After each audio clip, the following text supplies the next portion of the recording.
लेकिन ज़ाहिर है गवर्नमेंट को अभी कुछ मज़ीद ऐसे इक़दाम भी उठाने पड़ेंगे जिससे पाकिस्तान की इकनॉमिक सिचुएशन को बेहतर किया जा सके। और इस वक्त टैक्स चोरी सबसे बड़ा पाकिस्तान का मसला है और नए वज़ीर ख़जाना इस पर बार बार बात भी कर रहे हैं। सालाना 3000 अरब की टैक्स चोरी हो रही है, इसको कैसे रोका जाए और इस लीकेज को रोके बगैर क्या पाकिस्तान की इकॉनमी को स्टेबल करना मुमकिन होगा, और ये करना है तो फिर किस नौयत के इक़दाम उठाने होंगे। चूँकि जून में IMF के साथ एक और बड़ा मुआहिदा होना है और उस मुआहिदे से पहले IMF को कन्विंस करने के लिए कुछ ऐसे इक़दाम लेने होंगे कि जिससे फिर IMF बड़ी आसानी के साथ एक बड़ा प्रोग्राम पाकिस्तान को दे दे। डॉक्टर शुजात मुबारक साहब हमारे साथ मौजूद हैं, माहिर मौशियात हैं, उनसे ज़रा इस बारे में गुफ्तगू करेंगे। डॉक्टर साहब बहुत शुक्रिया प्रोग्राम के लिए, आपने वक्त निकाला। ये जो इस वक्त नए वज़ीर ख़जाना आए हैं, इनके लिए सबसे बड़े चैलेंजेस आप क्या देख रहे हैं? हम एनर्जी टैरिफ में मुसलसल इजाफा देख रहे हैं, टैक्स चोरी एक बड़ा इशू है, अब ये 3000 अरब रुपए की जो लीकेज है टैक्स की, इसको कैसे कवर किया जा सकता है? क्या स्टेप्स गवर्नमेंट को लेने की ज़रूरत है इसमें?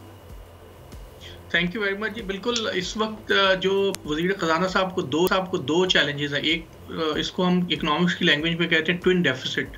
एक तो आपके अंदरूनी जो हालात हैं वो बड़े अजीबोगरीब से हैं, हमारी जो रेवेन्यूज़ हैं वो बहुत कम है और टैक्सेस हमें मज़ीद बढ़ाने हैं, और इसी तरह से हमारे जो एक्सटर्नल जो अकाउंट्स हैं उसमें भी चीज़ें कुछ बहुत बेहतर नहीं है।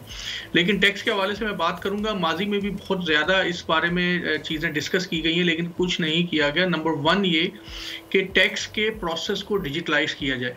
शब्बर ज़ैदी साहब ने भी इस पे बात करने की कोशिश की थी, मिफ्ता साहब ने बात करने की कोशिश की थी, लेकिन इस मामले में कोई बहुत खातिर खा कोई स्टेप्स नहीं लिए गए थे। तो मेरा ख्याल ये है कि this is the right time कि जो पूरे का पूरा प्रोसेस है टैक्स कलेक्शन का उसको कम्प्लीटली डिजिटलाइज किया जाए। अभी एंड टू एंड बहुत सारे सिस्टम्स मार्केट में अवेलेबल हैं जिसके थ्रू टैक्स का पूरा प्रोसेस, जिसमें एक बिजनेसमैन किस तरह से अपनी बिजनेस की रिटर्न्स फाइल करता है, वहाँ से लेके सबमिशन से लेके कलेक्शन तक पूरा एंड टू एंड टैक्स को उसको डिजिटलाइज कर दें, नंबर 1। और कोशिश ये की जाए कि उस डिजिटलाइजेशन के साथ कोई पेपर वर्क ना ऐड किया जाए, क्योंकि अब ये हो रहा है जो भी थोड़ा बहुत डिजिटलाइज किया गया है कि एक तरफ तो आपको कंप्यूटर यूज़ करके या जो डिजिटलाइजेशन प्रोसेस के थ्रू आप टैक्स अपना दे रहे होते हैं, लेकिन साथ साथ में आपको कागजी कार्रवाई भी करना पड़ती है। तो ये जो डुअल प्रोसेस है, मैं ये समझता हूँ कि जो डॉक्यूमेंट्री प्रोसेस है वो इसलिए रखा गया है ताकि वो करप्शन के लिए या वो जो लूप होल्स रखे जाएँ। तो नंबर 1 ये कि तक हम अपने टैक्स कलेक्शन को नहीं बढ़ा सकते। दुनिया के जितने भी ममालिक हैं, जितने ज़्यादा जहाँ पे टैक्सेस इकट्ठे होते हैं वहाँ पे complete end to end digitalisation है और उस डिजिटल प्रोसेस के थ्रू आपकी ट्रांसपेरेंसी बढ़ जाती है, टैक्स की लीकेज का खतरा बहुत कम हो जाता है। एक बात। दूसरी बात ये कि हमारे जो टैक्स कलेक्शन करने वाले इदारे जहाँ पर वहाँ करप्शन मौजूद है, वहीं पे उनकी कैपेसिटी बिल्डिंग की भी ज़रूरत है। आप देखें कि हमारे पास जो FBR ये जो दूसरे टैक्स इकट्ठे करने वाले ज़ैली इदारे हैं, उनके अंदर जो बैठे हुए लोग हैं वो खुद ही टेक्नोलॉजी से नाशना है। वो लोग जो थोड़े बहुत ईमानदार भी हैं, अगर वो टैक्स इकट्ठा करना चाहते हैं या वो कुछ मदद करना चाहते हैं तो वो इसलिए नहीं कर पाते क्योंकि उनकी अपनी कैपेबिलिटी ह्यूमन कैपिटल इस लेवल का नहीं है कि उसको देख सकें। तो मैं ये समझता हूँ कि जो दूसरा इवन शॉर्ट टर्म या मीडियम टर्म में काम किया जा सकता है वो कैपेसिटी बिल्डिंग की जाए FBR में, और जो दूसरे इदारे वहाँ पर पुराने लोगों के बजाय जो नए लोग हैं, नए यंग ग्रेजुएट्स को वहाँ पे उनको एम्प्लॉय किया जाए, उनको टारगेटेड जो प्रोजेक्ट बेस्ड हायरिंग करने के बाद उनको स्किल एनहेंसमेंट वहाँ पे की जाए। दूसरी ये बात। तीसरा ये कि देखें, ये आज का मसला नहीं है। अगर आज से 10 साल पहले भी देखें तो पाकिस्तान में टैक्स लीकेज 2000 अरब से ज़्यादा ही रही है और ये बतदरीज बढ़ती ही जा रही है। उसकी एक वजह ये भी है कि हमारा जो टैक्स देने वाला तबका है ये खुद भी टैक्स नहीं देना चाहता, और इसमें मैं बिलखुसूस मैं उन लोगों को शामिल करूँगा, हो सकता है मेरे कोई दोस्त नाराज़ भी हो जाए, जो रिटेल सेक्टर है हमारा, जो छोटे और दरमियाने, स्पेशली जो दरमियाने दर्जे के जो ताजिर हैं वो इसमें शामिल हैं। वो खुद करप्शन या ब्राइबरी ऑफर करते हैं जो टैक्स इकट्ठे करने वाले हज़रात हैं उनको, जिसकी वजह से, और वो जाहिर है कि अगर आपने 100 रुपये टैक्स देना है तो उसको 100 में से 10 रुपये टैक्स इकट्ठे करने वाले को दे दिए और 90 रुपीज़ उसमें से बचा लिए जाते हैं। तो करप्शन के हवाले से जो ये मीडियम, मैं समझता हूँ जो रिटेल लेवल पे और जो होलसेल लेवल पे या डिस्ट्रीब्यूटर लेवल पे जो करप्शन है उसको भी इमीडिएटली कंट्रोल किया जा सकता है। तो इसका मतलब शुजात साहब, ज़ाहिर है एक तो ये 2 वे प्रोसेस है और दोनों अतराफ से ही थोड़ी सी ज़रा इस्लाहात की और राह रास्त पर आने की ज़रूरत होगी। लेकिन ये भी बताइएगा कि ये टैक्स कलेक्शन तो हर साल हम बढ़ता हुआ देख रहे हैं, लेकिन ये बोझ उन्हीं लोगों पर बढ़ रहा है जो ऑलरेडी टैक्स पेयर्स हैं। टैक्स नेट को बढ़ाने के लिए इस वक्त किन रिफॉर्म्स की ज़रूरत होगी? चूँकि हर बार हम हर गवर्नमेंट से सुनते हैं कि उसकी प्रायोरिटी होती है टैक्स नेट को बढ़ाना, लेकिन अनफॉर्चुनेटली उस पर अमल नहीं हो पाता है।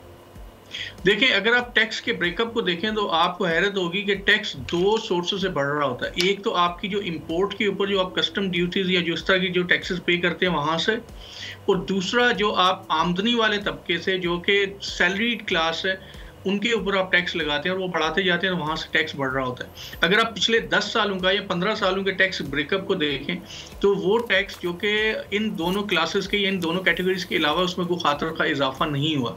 इसका मतलब ये कि जब तक हम डायरेक्ट टैक्सेस को एक्सपेंड नहीं करते उस वक्त तक डेफिनेट टैक्स कलेक्शन नहीं बढ़ सकती। तो इसका अगेन टैक्स बेस को बढ़ाने के हवाले से बहुत पहले भी इकदाम किए गए थे। इसाक डार के ज़माने में उन्होंने भी इकदाम किए। शब्बत ज़ैदी ने बहुत सारे ऐसे लोग आइडेंटिफाई किए थे जो कि टैक्स नहीं दे रहे, लेकिन वो उनको टैक्स देना चाहिए। तो सिंपल ये कि आप बजाय इसके कि आप डंडा लेके उनके पीछे हो जाएं, एक निगोशिएट करें कि भाई देखें, आज से पहले आप टैक्स नहीं दे रहे थे, लेट्स बाईगॉन बी बाईगॉन, अभी से आप टैक्स देना शुरू कर दें। उनको एक काइंड ऑफ एमनेस्टी दे दें इन द पास्ट के ठीक है आपने पास्ट में टैक्स नहीं दिया, लेकिन अब से आप टैक्स देना शुरू कर दें और रेगुलरली आप बेहतर तरीके से टैक्स उसको को यकीनी बनाएं। तो इस तरह से मैं समझता हूँ कि चीज़ें बेहतर होंगी। एक एलिमेंट ये भी है, बहुत सारे लोग टैक्स देना भी चाहते हैं लेकिन गवर्नमेंट के ऊपर ट्रस्ट ना होने की वजह से और इस डर से कि कहीं हमें ऐसी कार्रवाइयों का निशाना ना बनाया जाए, वो टैक्स नहीं देते हैं। और डॉक्टर साहब एक एंगल ये भी है कि लोग ये भी सोचते हैं कि हम ये पैसा दे तो रहे हैं, लेकिन वो लगेगा किस जगह, हमारे टैक्स के पैसे के बदले हमें कोई फैसिलिटीज़ मिलेंगी या नहीं मिलेंगी, ये जो इंफ्रास्ट्रक्चर है इसके इश्यूज़ सॉर्ट आउट होंगे नहीं होंगे। तो फिर ये सोच भी लोगों को टैक्स देने से रोक रही होती है। तो फिर इसका हल तो गवर्नमेंट को ही कुछ ना कुछ निकालना पड़ेगा।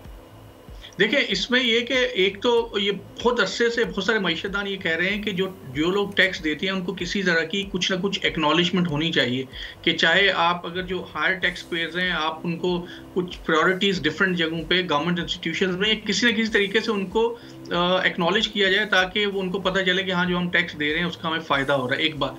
दूसरी बात ये कि जो आपने अभी बात की कि बहुत सारे टैक्स पेयर ये भी कहते हैं कि इस वक्त आपका पॉलिसी रेट कोई 22-23% है, तो गवर्नमेंट बोरोइंग कर रही है सेंट्रल बैंक से। इसका मतलब ये कि गवर्नमेंट जो बोरोइंग करती है उसके अगेंस्ट 22-23% जो कर्जा पे कर रही होती है वो जो मुल्क में 30-40 बैंक से उनको दे देते हैं। इट मीन्स कि जो टैक्स पूरे मुल्क से इकट्ठा होता है वो टैक्स गवर्नमेंट कर्जे की मद में 20, 25, 30 बैंक्स को दे दी है और उन बैंक्स की प्रॉफिटेबिलिटी तो बढ़ रही है, बाकी सेक्टर जो है वो बहुत ज़्यादा एक मखदूश हालत में है। तो ये भी एक पॉइंट ऑफ कंसर्न है। तो मैं ये समझता हूँ कि अभी नहीं लेकिन आइंदा आने वाले चंद महीनों में गवर्नमेंट को पॉलिसी रेट के हवाले से भी कुछ नज़रसानी करनी होगी, क्योंकि 22-23% पे और अगर इफेक्टिवली देखा जाए तो 25-26-27% पे कॉस्ट ऑफ फाइनेंसिंग इतनी होगी तो पाकिस्तान में बिजनेस करना बिल्कुल भी मुमकिन नहीं है। तो ये भी एक एस्पेक्ट है जिसको देखने की जरूरत है। ठीक है डॉक्टर शुजात साहब, सब्सक्राइब करें और बेल दबाएं ताकि कोई खबर रह न जाए।